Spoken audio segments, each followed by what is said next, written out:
being that I wanted to be a nurse for so long, I think my biggest leap, honestly, was very early when people told me that television, commercials, things along those lines weren't, a quote unquote real job.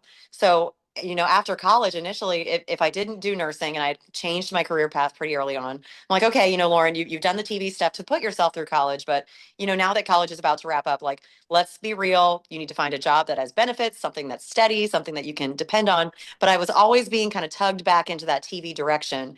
And, television, a lot of times with production, it's going to be contract by contract, which feels very, not very. Unstable. Yes, exactly. And then you're kind of wondering, okay, well, I'm renewed right now for a year or two, but then what? So you always feel like you have to have this plan B.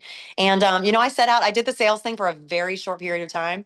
I had never been more unhappy and, just did not feel fulfilled. Didn't feel like I was Mhm. doing what I was supposed to do. Right. So when I turned around and decided that I was going to try out for Golf Channel and I was going to make this, 1,000% what my career was, I think my family had their hesitations. They were a little curious. They're like, okay, well, this sounds fun, but then what? And what if you want a family?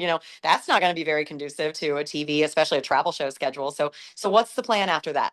And then honestly, I just decided pretty early on to make up my own mind about things. And I was going to pursue this. It was going to be fun. I was going to put my heart and soul into it, see where it goes. And here we are, 15, 16 years later, been with Golf Channel, NBC, now Versant, which owns Golf Channel. And I love the ride and I cannot imagine myself doing anything else.